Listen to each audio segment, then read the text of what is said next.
Bonjour à tous et à toutes, bienvenue sur The Weekend Spoke. Aujourd'hui, j'ai l'immense plaisir de te parler de l'actualité sportive du jour, à savoir la prolongation de Kylian Mbappé. Le but de cette vidéo, c'est de comprendre pourquoi Kylian a prolongé, pourquoi est-ce qu'il n'est pas parti au Real Madrid, pourquoi est-ce qu'il a préféré rester en France. Donc on va quand même essayer d'analyser ça rapidement, de décrypter ça rapidement, et bien aussi de voir un peu l'actualité du jour aussi, à savoir la fameuse rencontre ayant opposé le Paris Saint-Germain à Metz aussi aujourd'hui. Donc on va essayer d'en parler un peu brièvement pour pas être lent et tout, mais qu'on soit objectif et puis qu'on soit précis dans l'analyse en fait. Tout d'abord, avant de commencer mes propos, j'aimerais d'abord remercier tous ceux qui sont encore abonnés à cette chaîne, tous ceux qui partagent autour d'eux, tous ceux qui like les vidéos, qui les commentent de temps à autre et tout. J'aimerais juste vous remercier encore. Et si vous êtes nouveau sur cette chaîne, n'oubliez pas de vous abonner afin de ne manquer aucune actualité sportive du jour, afin que quand je fasse des analyses, je fasse des décryptages, que vous soyez toujours parfait, que vous soyez au courant en fait, pour pouvoir les suivre. Et je vous remercie énormément pour tout le soutien. Et merci, ensemble on fera grandir The Weekend Spoke et on va aller de l'avant. Merci. Aujourd'hui, le ciel est tombé sur la tête des Madrilènes aujourd'hui. Parce qu'aujourd'hui, on a vu que Kylian a prolongé, que Kylian il a re-signé pour 3 ans au Paris Saint-Germain. Moi, quand j'ai vu que c'était 3 ans, je n'y croyais pas vraiment parce que je me suis dit 3 ans. C'est quand même beaucoup, 3 ans, franchement. Pour un joueur, il y a à peine qui voulait partir du club à tout prix. Un joueur à peine en août qui avait fait des mains et des pieds pour partir, mais qui n'est pas parti. Quand son président avait annoncé que Kylian ne partirait jamais du Paris Saint-Germain, on était tous à la limite choqués de dire, mais disons, est-ce que c'est une prison le Paris Saint-Germain en fait? Mais aujourd'hui, la réalité était que Kylian a fait son choix. Il a fait un choix de pouvoir rester au Paris Saint-Germain. Il a préféré privilégier, je ne sais pas si c'est le côté sportif ou bien le côté financier. Je ne peux pas me prononcer là-dessus parce que, disons-nous la vérité honnêtement, si on vient de proposer, bon, les sommes d'argent qui sont avancées sont 700 millions d'euros et tout là, pour 3 ans. Ben, si on vient de proposer 700 millions d'euros pour un job quelconque, ou bien si t'es footballeur, ou bien dans ton travail normal, si on te proposait des grosses sommes d'argent pour pouvoir garder ton emploi, je pense que beaucoup de gens feraient ce choix en fait, parce que comme Mbappé l'a toujours dit, il joue au foot, oui, mais il y a des familles à mettre à l'abri en fait. Et je comprends tout à fait son choix de pouvoir rester au Paris Saint-Germain, même si pour moi ce choix, il est plutôt bon, plutôt pas bon, parce que je vais expliquer dans mon développement en fait. Donc on a vu que Mbappé est resté au Paris Saint-Germain cette saison encore de plus. Mais moi, ce que j'aimerais que vous puissiez comprendre, c'est que Mbappé n'est pas resté au PSG juste comme ça. Il y a eu un processus en fait pour que Mbappé reste au Paris Saint-Germain. Ça a commencé bien avant. Il faut vous rappeler que quand Messi a signé au Paris Saint-Germain, pour moi, la clé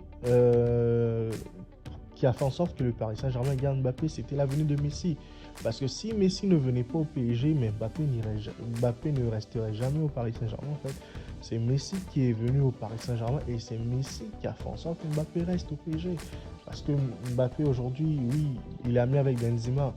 Mais Benzema n'a pas le même rayonnement qu'un Lionel Messi, les amis. Benzema, c'est pas Messi quand même. Benzema n'a pas 7 ballons d'or. Messi a 7 ballons d'or. Messi, c'est le meilleur joueur du monde. Messi a toujours été parmi les meilleurs.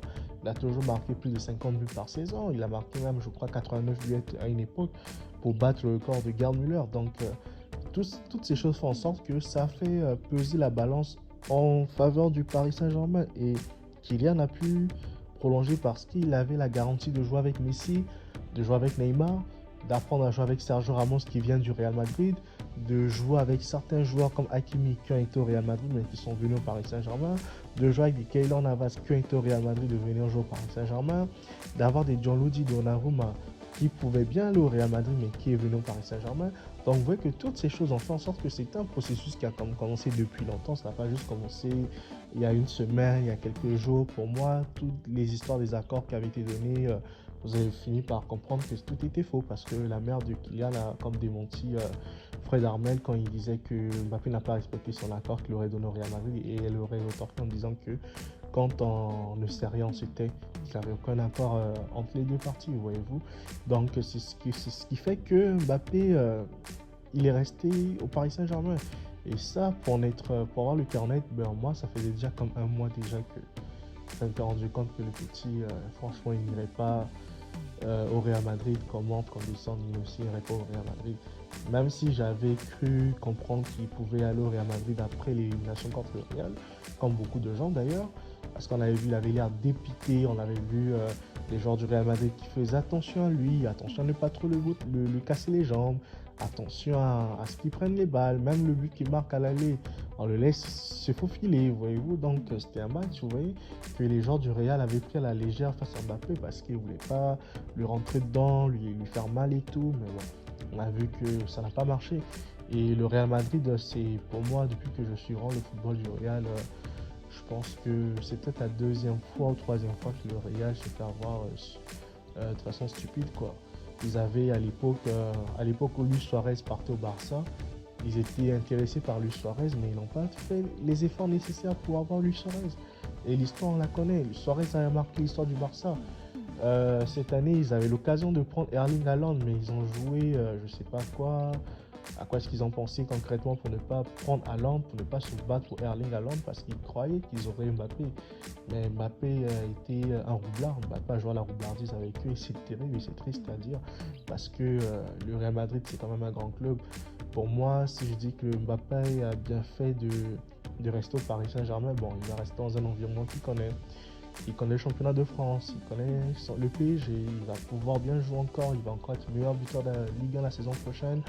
Il va encore peut-être encore avoir des distinctions personnelles, progresser un peu, mais bon, c'est pas suffisant parce que quand on voit les interviews des joueurs quand on joue un peu à l'étranger, un peu partout, ils disent toujours que oui, la Ligue 1 c'est fort, la Ligue 1 c'est tenace, mais que l'Espagne est mieux, voyez-vous. La France n'a produit qu'un seul ballon d'or, Jean-Pierre Papin, depuis 91. Et à part Papin, qui a été encore ballon d'or en France, il n'y a personne. Et quand on voit aujourd'hui que Kylian s'obstine à rester au PSG, alors que le Paris Saint-Germain, quand ils arrivent dans des compétitions comme la Champions League, ils se font sortir en huitième de finale ou bien ils subissent des remontadas bizarres, et qu'un joueur du calibre de Mbappé qui aspire à gagner le ballon d'or un jour dans sa vie, ne saute pas sur le pas de partir au Real Madrid, ça pose question quand même. Et c'est là où ça m'amène à me demander, est-ce qu'il a eu peur de la concurrence avec Vinicius Junior ou est-ce qu'il a eu peur de la concurrence avec Rodrigo? Parce que franchement, les deux sont très bons. Et le Real Madrid, lui, ils peuvent pleurer, ils peuvent s'en mordre les doigts, ils peuvent être tristes comme ils veulent. Mais ils ont quand même des bons joueurs comme Rodrigo, comme Vinicius, un Benzema vieillissant. Oui, j'aurais aimé que Mbappé aille au Real parce que Benzema est en train de vieillir, Benzema est sur la pente descendante et tout. Mais bon, ça donnera encore quelques années à Benzema au haut niveau en fait. Il va encore se battre pour être au top. Et Vinicius Junior, je pense que la saison prochaine, il va encore donner encore le meilleur de lui-même. Il va encore être excellent. Il va encore briller encore pour le Real Madrid. Parce que quand on est au Real Madrid, d'après ce que Roberto Carlos nous explique, c'est quand on te donne on appelle ça comment? On va te donner comme un calepin, il faudra que tu puisses lire le mode d'emploi du Real Madrid. Donc, des joueurs qui vont s'améliorer. Est-ce que Mbappé avait cette pression-là? Est-ce qu'il avait comme peur d'aller jouer au Real? Est-ce qu'il préfère sa zone de confort? Je pense que lui, il préfère dans sa zone de confort parce que il est au PSG, il n'a rien à faire. On lui donne tout. L'État français, les politiques, tout le monde se courbe devant lui. Donc voilà, il est dans une zone de confort, il ne se sent pas mis à l'épreuve de quoi que ce soit. Alors que s'il va en Espagne, il change de pays, il change de culture, il n'est plus avec sa famille H24 comme les grands joueurs l'ont fait d'ailleurs. Peut-être qu'il perdrait son football, peut-être qu'il serait nul. Donc on ne sait jamais. Parce que c'est pas tous les joueurs quand ils arrivent dans un grand club qui réussissent, hein, non. Il peut être un grand joueur en France, mais peut-être en Espagne il serait pas un grand joueur. Donc peut-être qu'il a vu tous ces paramètres, il s'est dit il ne veut pas échouer.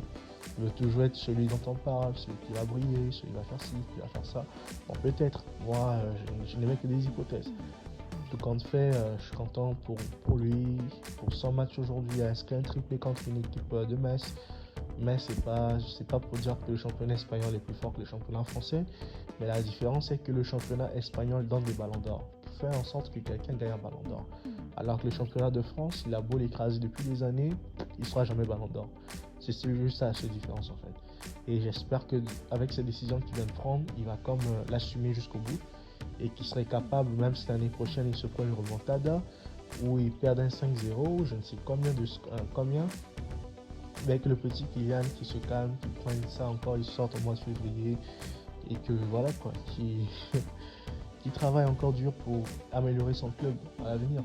Donc c'est un peu ça que j'avais à dire comme analyse sur cette situation. J'avais pas voulu réagir à chaud depuis hier ou avant-hier. Mais voilà, c'est ce que je peux dire. Mais félicitations à lui et félicitations au Paris Saint-Germain ainsi que à, à Nasser pour avoir su convaincre son joueur, pour l'avoir menacé au mois d'août. Il faut avoir fait en sorte que le joueur reste. Ça montre la puissance du PSG. Aujourd'hui, personne ne peut rivaliser avec eux, c'est clair. Mais hier, c'était le Real Madrid qui était dans cette situation, qui menaçait tout le monde, qui faisait peur à tout le monde. Et aujourd'hui, on voit que les rôles se sont inversés. Et franchement, bravo à Kylian pour son choix, parce que c'était courageux de sa part de pouvoir le faire. D'avoir un grand club comme le Real de côté, d'avoir un club comme le Paris Saint-Germain qui est aujourd'hui un grand club dans la galaxie. Mais d'avoir su faire ce choix, d'avoir pris sa décision et tout, ben, félicitations à lui.